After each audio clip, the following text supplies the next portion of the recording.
Welcome back, everyone. I'm Dolly Palisada, and I'm your host for the Sprout Pod. Dito sa Sprout Pod, we celebrate the resilience of the human spirit and explore the power of second chances. Today po, we have a truly inspiring guest na naman. Another kidney hero for the past 17 years, Mr. Oliver Formento Baflor has been living a life to the fullest thanks to a life-saving kidney transplant na nangyari sa kanya noon 17 years ago. Pero prior to that, si Sir ay isang police staff sergeant for 12 years. Yes po, Tubong ma'am. Escalante po kayo sa Negros Occidental. And he is now Yes po. happily married. Opo, kay PEMS. Rosaline Baflor. Si ma'am po, hello. Meron silang isang anak, si Mia. Hello, Mia. Now a college student. Nasa Rojas City po sila ngayon. Hello po, taga Rojas and Capiz. Hello, mahal ko kayo. Second home ko ang Capiz, lalo na sa Rojas City. So sir, welcome to the Sprout Pod. Si Sir Oliver, thank you so much for sharing your time with us. Kamusta na kayo? What keeps you busy po sa ngayon? Okay naman po, ma'am. Medyo hindi naman po, ma'am. Kasi ngayon yung libangan ko, hatid sundo sa kanila, ang dalawa, ni Mrs. at saka yung anak ko. At saka at the same time, bili ng pagkain, katulad ng isda. Opo, At opo. saka yun, tagaluto dito sa bahay. What an ideal husband naman si Sir. Siguro proud na proud si Mrs. sa inyo. So, for now, no, mag-umpisa na tayo, Sir, no, sa journey mo. Let's dive into your life. Take us back po. Balikan natin yung 17 years ago or yung prior pa sa transplant ninyo. Paano ninyo nalaman na meron kayong sakit sa kidney? Una po, magandang hapon po sa lahat. Sa lahat ng viewers ni Ma'am Dolly Palisada. And God bless po sa inyong lahat. Una po, ma'am, na hindi po namalayan na mayroon na pala akong tama yung kidney ko. Kasi una yung naramdaman ko, kasi nung bata pa ko, kasi palaging umiinom ng beer at saka alak at saka nagsigarilyo. At ngayon, nang nag-transfer na ko at nag-settle down na ko, nag-asawa na ako, medyo biglang huminto ng sa kainom at saka sigarilyo. At the same time, yung kasi nasa mobile force ako noon na-assign. Palaging nasa operasyon kami sa bundok. At mula noon, palagi na akong inatake ng arthritis ko. Okay. Hindi ako makalakad. At saka palagi ako nag-take ng pain reliever. Okay. Pain reliever. At saka yung mga pain reliever ko, kasi mag-operate kami sa bundok mga 1 week, palagi akong may dadalang pain reliever kasi hindi naman po pwede na maiwan ako mag-isa sa bundok kasi malayo. Kaya daily ako mainom ng pain reliever. Hindi ko na alam na yung Masama pala yun. masama pala yun, na tinatamaan na pala yung kidney ko sa kainom ng pain reliever. Pero hindi pa ganoon na malayan kasi palagi akong Nasa sumasakit duty. yung arthritis ko. Oo. Ngayon, hindi na ako makakalakad kasi sobrang sakit na talaga yung arthritis ko. At saka pabalik-balik ako sa doktor na ganito, binigyan ako ng gamot. Pero yung ininom ko na pain reliever, hindi naman galing sa doktor. Palaging niresita sa akin yung colchicine, Okay. yung pangsip sa kidney. Okay. Sa ilang pabalik-balik ko, ilang buwan, nag-decide yung doktor ko na i-admit para makita lahat yung kung anong kwan ko, laboratory. Depresya, oo.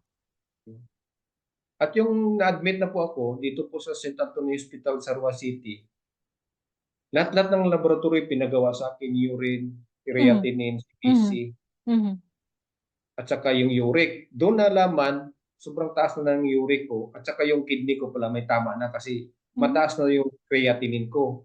At saka nakita sa urine flow ko, na meron na pala akong ihi na dala na ng protein. Kasi Protein. dapat yung protein, ibabalik yan na dun sa katawan, pero Yes. nilalabas na ng ihi ko kasi hindi na sala yung kidney ko kasi meron na palang tama. Okay. So, At first time ninyo, sir, na nalaman yun dahil sa na-admit kayo sa St. Anthony, first time ninyo na nalaman na mataas na pala yung creatinine ninyo.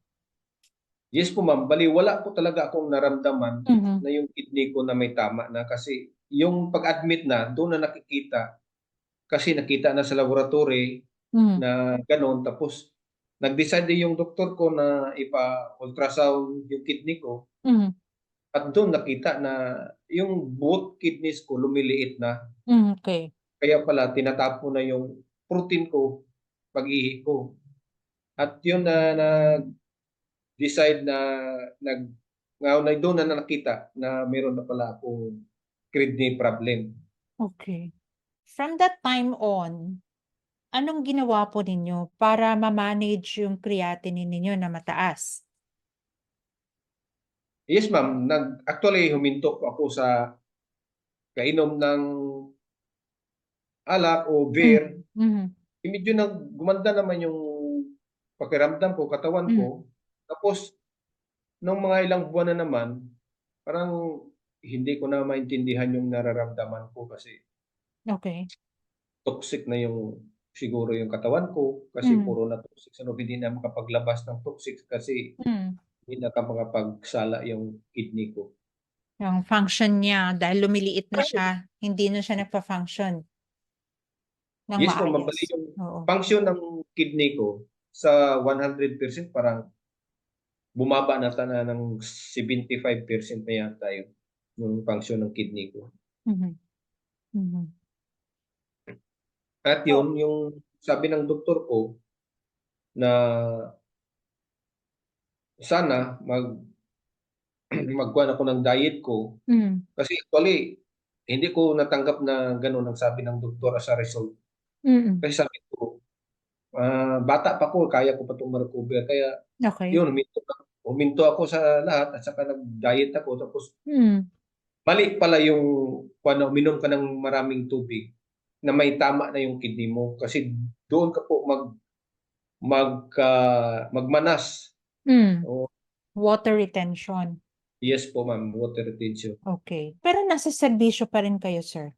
I mean, during this time, hindi kayo nagpahinga or di kayo umalis sa trabaho? Yes po ma'am, during sa time kaya na siguro dala ni rin yung sa stress kasi Mm. hindi ka naman pwede mag-absent kasi maubos yung leave credits mo kasi Mm. palagi kang mag-absent o kaya Mm. magli-leave. Mm. Kaya mahirap naman na palagi kang mag-absent kasi yung kasama mo nagjo-duty rin tapos Mm. Mm. kahit na may sakit ka, meron pa rin iba na hindi pa rin maganda na palagi kang absent. Kaya Mm. mag-file ka talaga ng leave para wala yung ibang, para legal yung pagkuhan mo, Mm. pag-absent mo. Absent. Kaya, oo. Ano yung advice ng doktor sa inyo? Mag-dialysis na ba kayo diretso or ano yung pinaka-event na nangyari na nag-decide kayo na kailangan na talagang mag-dialysis? Actually, ma'am, sinabi na talaga ng doktor mo nung pangalawang balik ko. Tapos Hmm. sabi ko, hindi ako magpa-dialysis kasi yung dialysis kasi alam naman natin na walang nakasurvive diyan. At Hmm. saka isa pa, pangmayaman yun kasi nung Hmm. panahon na yun, yung sakit na kidney talaga at saka dialysis, noon na talaga noong mga year 2000, noon na talaga na walang makasurvive at saka pangmayaman talaga yun kasi Hmm. pag dialysis sa isipin mo, Mahal. sa isang session lang magkano na yun. Oo. Kaya hindi ako talaga nag-decide pero nung lumala na lang talaga yung advice ng doktor na dapat mag-dialysis ka, Mm. Mm. nag-second opinion muna kami Okay. doon sa Iloilo City sa doctors ba yun? Nakalimutan ko na. Doctor's Hospital sa Iloilo. Opo. Tapos doon pag second opinion namin doon sa isang nephrologist, Hmm. sabi ng nephrologist, you are the undergo na sa dialysis kasi Hmm. critical na yung situation mo. Okay. At saka Yun, tapos umuwi kami ng bahay. Tapos sa akin, parang wala lang, pero talagang wala na yung pakiramdam mo, ibang-iba na, parang lumulutaw ka na sa hangin, parang mabaliw ka na kasi puro na toxic yung Oh, katawan mo. toxic na ang dugo mo.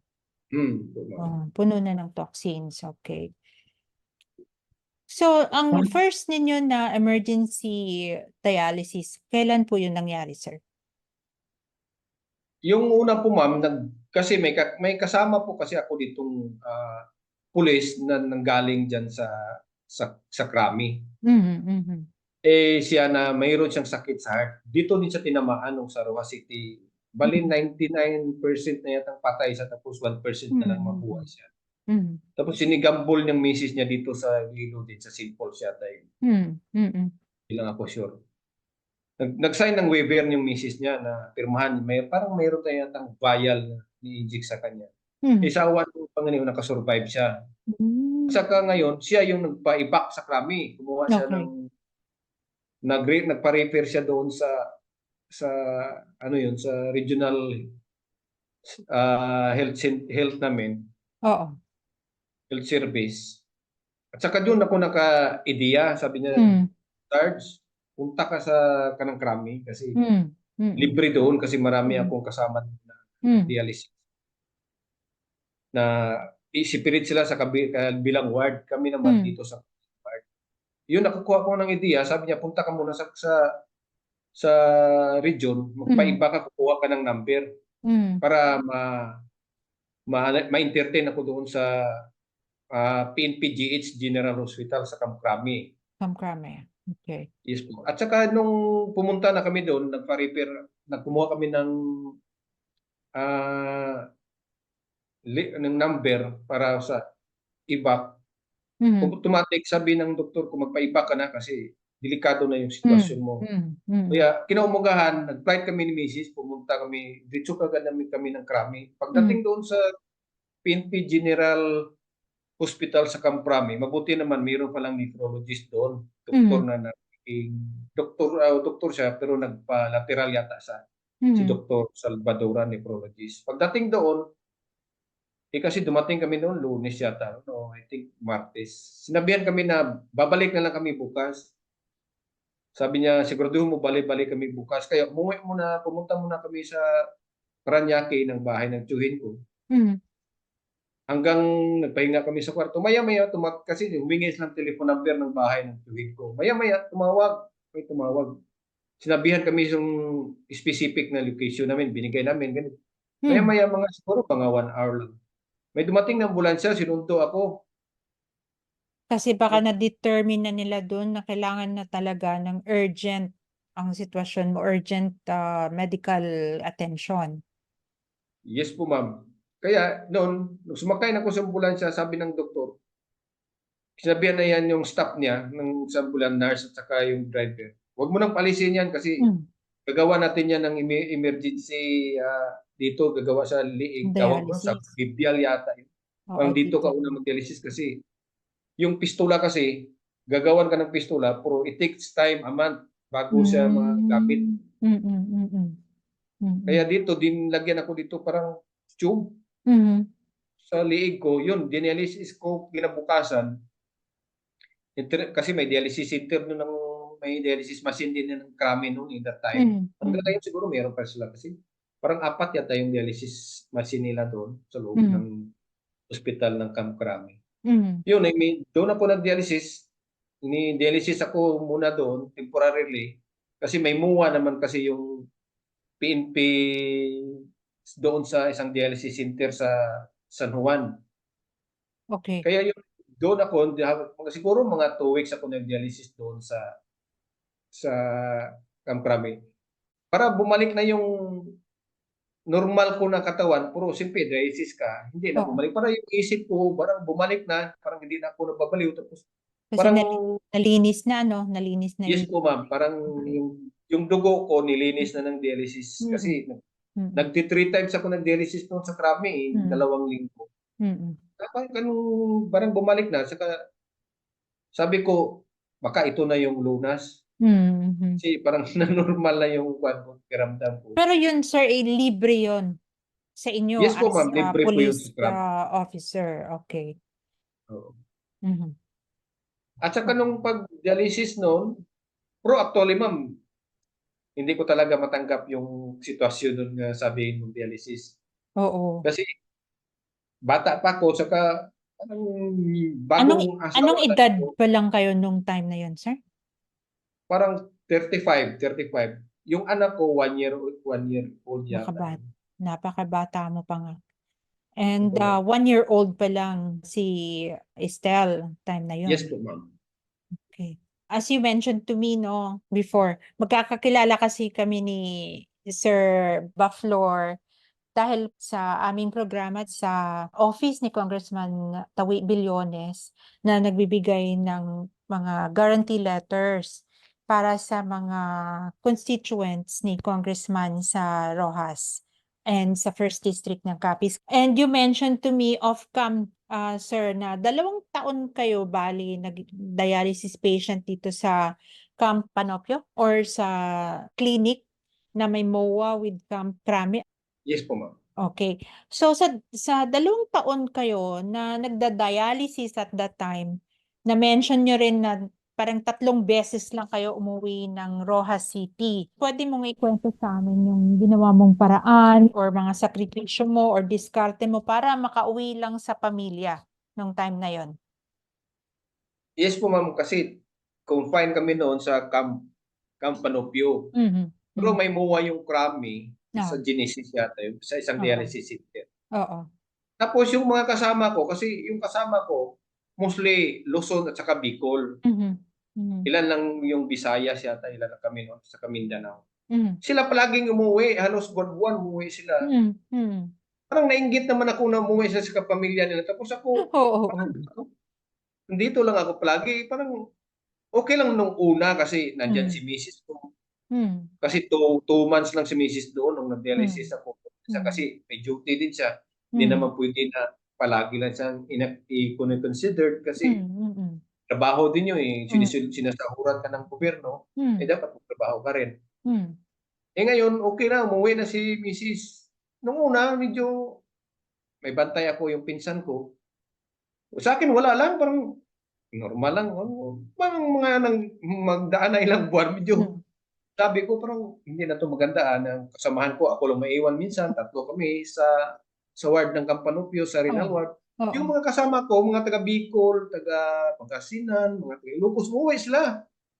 Sabi ko tapos babalik sila ng kuwan, ng mga tag-tatlong araw, Mhm, kasi mhm. land trip lang, eh, kaya Land nila, trip. eh. Tama, tama. O hindi kagaya sa'kin na oras lang, wala na, maubos mo ng oras mo, eh, mahirap na 'pag hindi ka mag-dialysis. Mm, mm, mm. Eh, ngayon ang ginawa ko, sabi ko ng nagtanong muna ako sa doktor ng nipro ko, eh, "Dok, puwede ba akong umuwi Dok? Kasi ang miss na miss ko yung pamilya ko, eh." Hmm, Sabi, "Puwede naman, pero kayanin mo na hindi ka mag-dialysis ng ilang araw." hmm, Sabi mm. niya, "Tutal malakas ka naman sa kanila sa lahat, kasi bata Bata ka ka pa, eh." pa, at the time. Oo, sabi ng nephrologist ko, ng doktor. Sabi ko, Hmm, "Dok, ano bang gagawin ko Dok?" mm, Pero pinakausap na ako ng mga kasama ko na mga pulis din, na mga nag-dialysis doon, sabi niya, "'Pag umuwi ka, wag kang kakain marami at saka huwag iinom ng maraming tubig para hindi ka mapuno, para hindi yung ah, so hindi dapat kakain ng marami at hindi uminom ng tubig na marami. Yes po, ma'am.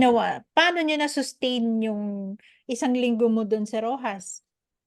Ang ginawa ko, ma'am, ganito, pagtapos ko ng kumain, Hmm, kukuha lang ako ng ice, oo, parang may pangbasa-basa lang sa baba ko ba. oo, Ayun ang ginagawa ko, tapos sabi ko, hindi talaga ako inom na kahit na 500 ml oo, hanggang 1 linggo.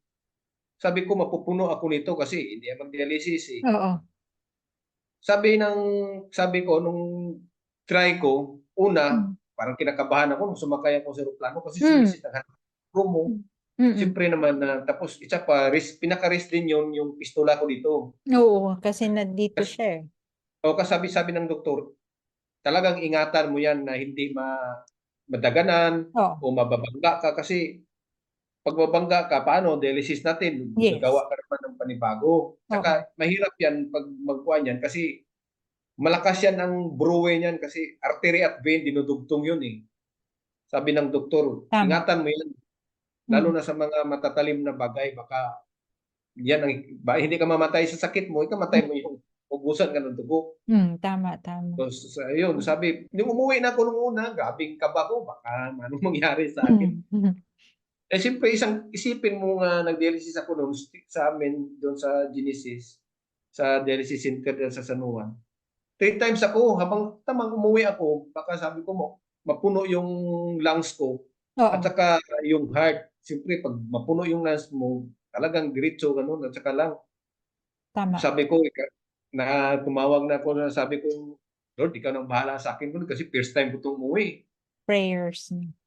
Oo, yun.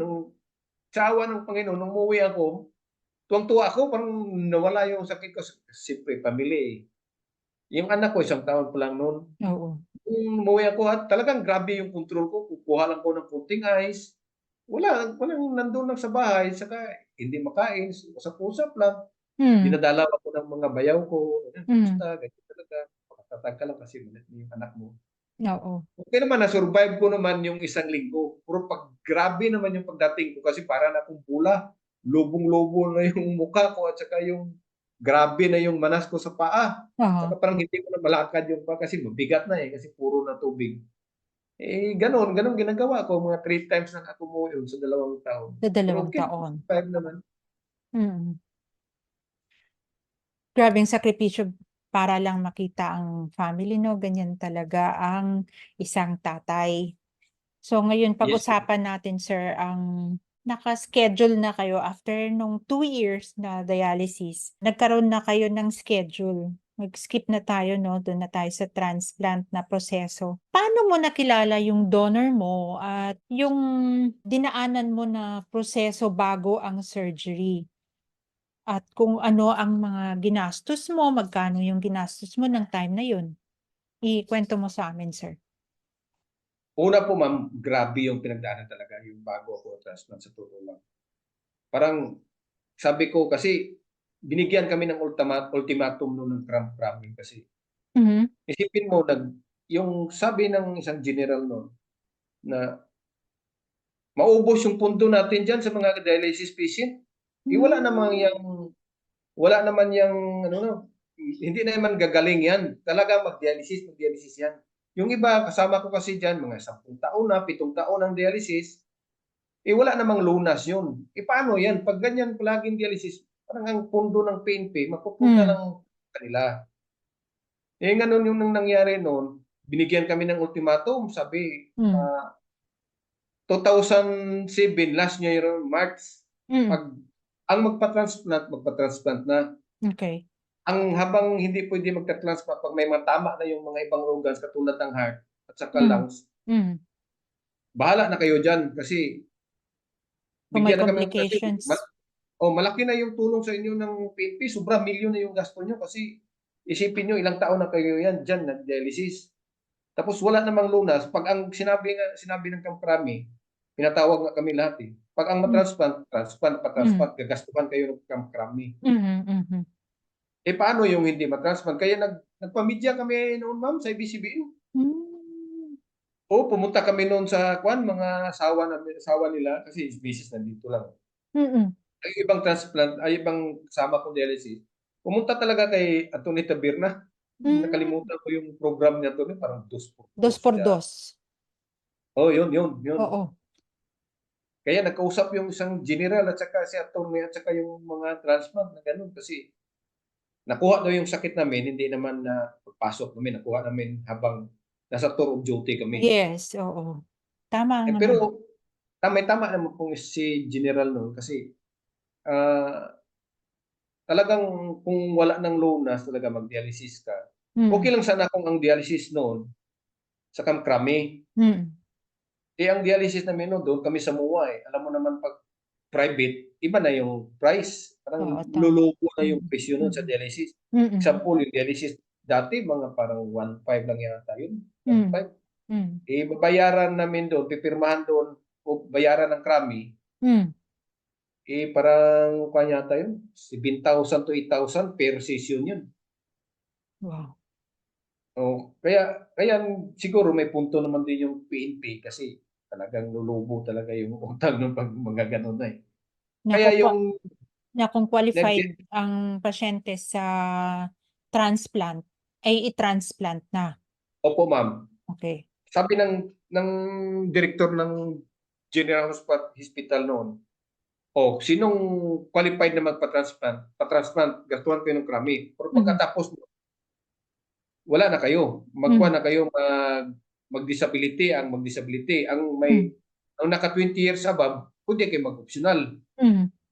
Mm. Kasi unfit na kayo for duty kasi mayroon kaming nun ma'am, ng tinatawag noon na physical fitness test, PFT. Mm. Every sa isang taon, isa. Every isang taon, isa. Mm.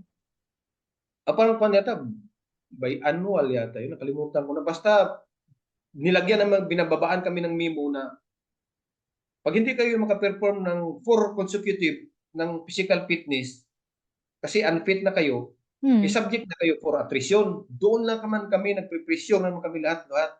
Grabe yung pressure sa amin. Pero Okay. ako, siyempre, bata pa ko, palagi ako tumatawag lang sa Panginoon kasi sabi ko, Lord, bata pa ko. Pero nung una ma'am, hindi ko matanggap yun. Sinisi ko yun ng Panginoon.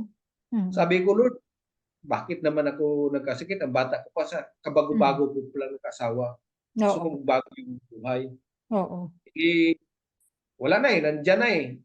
Accept mo na lang na ganyan ka. Pero palaging umiiyak kasi nagsusulo ka lang doon sa Kampanumpyo. Mm. Iba talaga pag pamilya, pag normal ka. Kasi Mm. banding, kakain, kung saan-saan Mm. punta. At yun, na-decide, sabi may nagpunta doon na, tawag nila natin ma'am na fixer, ganun. Mm. Sa aming Kampanumpyo. Kasi alam nila na may magpa-transplant halos eh. May nagpunta doon sa amin, sabi, sir, hanapan kita sir ng donor. Mm. Yun, hinanapan ako ng donor, pero bago ko yun ma'am, nakalima po akong tao nag-tissue typing. Mahal pa noon yung tissue typing noon. Parang 12,000 yata noon, 17, hindi ko na alam. Bawat tissue typing, bawat tao. Mm. Sa 5 tao noon, meron na sana akong isa na 2 minor na tissue. Mm. Pero sabi ng nephrologist ko, hindi ito pwede kasi minor. Dapat makakuha ka Oo. man lang kahit isang major tissue. Major tissue. So, Dapat match talaga. Di ba you parang mentioned, sir, no? kumbaga, parang kumbaga, Tatlo dapat. tatlo, 2 minor at saka isang major yung makuha Yes. mo. Oo. Pero sabi ng doktor, kahit may 2 ka lang, kuha mo lang isang major. Pero Mm. ito, pag wala ka nang makita talagang donor, sabi ng doktor ko, pwede na to. Pwede Mm. mo na itong yung donor mo nga 2 minor kasi pag wala, mahirap talaga eh. Pero anong Kasi disadvantage nun, sir, pag 2 minor lang ang nag-match? kasi pag minor man, katulad ng flow ng blood natin, Oo. mahirap mag-adapt agad sa katawan mo Okay. yung bagong kidney mo. Hindi Oo. kagaya ng major, parang medyo madali man ba kasi nakuha mo yung major na tissue, pagka yung flow ng bagong kidney mo, Mm. madaling i-adapt o madaling itanggapin sa katawan mo. Oo. Kung At saka dalawa yung, lang siya, sir, parang pwede siyang i-reject ng katawan mo. yes, ma'am. Oo. Kasi yung minor, malaki talaga yung maintenance no kasi Mm. minor lang eh. Mm. Kumbaga, ang magdadala sa kanya yung anti-rejection namin Mm. na gamot. Mm. Kung pag ganyong kaliit yung matching nyo, Mm. malaking gamot ibibigay sa katawan mo para magiging Hindi niya ng i-reject. balance siya at saka hindi ma-reject. Kasi Oo. maliit na tissue yung nakuha mo eh. Pero Tama. kung major, medyo gagaan yung maintenance mo. Mm. Mm. At saka yung grabe yung proseso din ma'am kasi una, kukuha ka ng clearance doon sa NKTI, sa psychiatrist, Mm. sa dental mo, sa lungs, Mm. sa cardio, at saka sa infectious disease na doktor. Mm. Lahat yun, dapat yun, pasado ka nun kasi Clear, oo, clear ka dun sa lahat. clear ka dun. Oo. Katulad ng sa heart, kasi i-angiogram ka nun, katulad Mm. kung hindi ka makatakbo nun ng ilang minuto, Mm. mahirap kasi magpa-transplant ka, ilang oras ka doon sa Mm. operating room. Dapat yung heart mo, Matibay. maganda yung heartbeat at saka Oo. yung lungs. Mm. Meron na may mga cases na yung lungs nila tinatamaan na, may mga tubig na. Ginagamot Hmm. naman, pero dapat makaabot ka sa within the period or month na binibigay ng Krabi na Mm. March 2007. Dapat transplant na kayo lahat sa gano'n, Matransplant, mai-transplant. matransplant. Oo. Mm. So, Pero after ilan lang ng sige sir, after ng, March 7, anong mangyayari dun sa hindi umabot, sir? bale bitawan na sila ng Krami, pero nasa serbisyo pa rin Hmm. sila. Mm. Pero yung iba, hindi nag-retire, pero yun nga, bawat bawat buwan o linggo tatawag Hmm. yung asawa nila, Hmm. "O Oliver, mag-ingat ka kasi ka-transplant ko lang no'n. Hmm. Mag-ingat ka kasi si kuya mo wala na, ganito." Maya-maya Hmm. naman tumatawag naman yung asawa niya kasi Hmm. parang pamilya na kami din kasi doon sa Oo. renal ward sa Panupio. Ubos na, halos naubos yung mga kasama kong patay kasi masyadong mahal yung dialysis. Hmm. Pulis lang kami, pulis naman kami, magkano lang nung sahod nung unang panahon, tsaka Hmm. hindi pa kagaya ngayon na marami Benefits. ngayon yung mga agencies na nagpasalamat din ako sa government natin na Oo. merong nakabigay na ganyan, mga katulad Mm. ng congressman, nagbigay Hmm. katulad sa iyo ma'am, tinulungan ako about sa Mm. guarantee letter sa kay Mm. Congressman Tawi, kaya salamat Hmm. ako sa iyo, sa kay Congressman o kaya sino pa yung mga tao na mga tumutulong sa akin sa lahat sa Mm. agency, sa mga gobernador, Mm. tsaka senador, tsaka sa Hmm. mayor dito, Mm. tsaka sa Mm. gobernador namin dito sa Rojas, Hmm. lagi kong tinutulungan, tsaka sa iba sa DSWD. Hmm. Kaya ngayon, nung unang panahon kasi ma'am, wala yung tinatawag sa PhilHealth na libreng dialysis sa PhilHealth. Mm. Kasi ngayon lang Kasi yun siya, eh, the past yun several ma'am, kaya years lang, oo. ngayon swerte, hindi naman na tinatawag na swerte kasi sakit din yun, eh. Pero maswerte sila kasi merong libreng dialysis ngayon kasi Mm. kuwan yata ngayon 120 session yata per year sa Hmm. PhilHealth, Sa PhilHealth, oo. dialysis ngayon. Oo. Napakalaking tulong yun sa mga may mga CKD o Mm. chronic Tama, kidney tama, disease. tama, sir. Kasi katulad ng mga mahirap na hindi Kaya. kaya ng masyadong mahal ng dialysis, Hmm. isipin mo. Tama. Kaya thanks sa Panginoon na mayroong Hmm. tao na ginawa niyang instrumento na magiging gano'n Hmm. para sa mga matulungan din yung sobrang hirap. Grabe Hmm. yung sakit na sa kidney talaga. Mm. Kaya salamat sila na mayroong ganitong Hmm. programa yung government, Yung government PhilHealth. programs, yes. So, saka Mm. meron din sila ngayon bago ma'am yung C package nila, tinatawag nilang C package Sa PhilHealth din yan? na sa PhilHealth. Puwede Oo. ka i-transplant walang basta yung donor mo, relatives mo, sila Oo. yung PhilHealth yung magpa-transplant sa'yo, parang konti lang yata yung gagastuhin mo dun. Hmm. Saka under ka ng social worker doon, parang indigene ka yata sa National Kidney Institute or sa NKTI Hospital. That's good news, 'no? Na may gano'n. Sobrang swerte nila ngayon ma'am kasi Oo. nung unang panahon ma'am wala kaming mahingian. Totoo Mm. lang, sa totoo lang wala. Meron naman pero mga ilan lang, Sa piso yun, yun ang PCSO piso. noon, oo. So, Mm. magkano sir yung, ginastos mo dun sa donor at sa operation or yung sa donor lang? Wala ma'am, wala po akong gastos sa transplant ko kasi sagot ko Okey. ng PNP. Sa donor, meron po akong binigay na compensation na konti lang ma'am para Mm. mabuhay lang po Mm. siya. Mm. Mm. Na siyempre tinulungan niya ako na magdugtungan yung buhay ko. Oo. Tinulungan ko rin siya para panghanap buhay din niya kasi may pamilya din siya. Okey. Actually ma'am, taxi driver yun siya. Hmm. Hmm. Tapos nun ma'am, nung tuwa-tuwa kaya nga ikwento ko 'tong nangyari sa'min nung time na ng transplant ma'am. Mm. Kasi yung during the time kasi medyo malaki na yun yung panahon na yun para Mm. Mm. binigay na amount sa kanya, eh, Mm. parang 100. Yung hingi-hingi niya sa akin, 150. Okay. 150,000. Oo. Tapos nun, siyempre, bawat punta niya, mag-laboratory kami. Mm. Kasi mga 5 laboratory yata kinuha din sa kanya eh. Both kayo na nagla-laboratory? Kuhanan siya ng mga fatty liver, basta lahat-lahat ng Oo. laboratory kinuha sa kanya. Mm.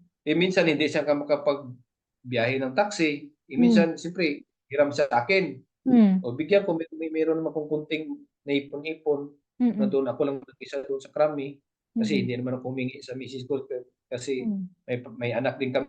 Saka may katulong. Kasi Mm. hindi naman pwede na walang katulong kasi maliit pa yung anak namin. Oh, yeah. At saka, yun, binibigyan ko siya ng kuan. Tapos sabi niya, sir, mga 10,000 na yung nahiram ko bago mag-transplant. Sabi ko, pero hindi ako umimik. Hinayaan ko lang siya. Tapos nung nag-transplant na, sabi ko ni misis, puntahan mo yung guard. Kasi hindi mo alam man ba na baka Mag-change during ang sa time na mind. nag-transplant, Oo. umayaw Mag-change. siya. Oo, umayaw bigla. Mag-change ang mind. Oo. Oo. May tao lang yun eh. Oo. Sabi Baka ko ni misis, matakot. binigay ni misis yung pera sa asawa niya.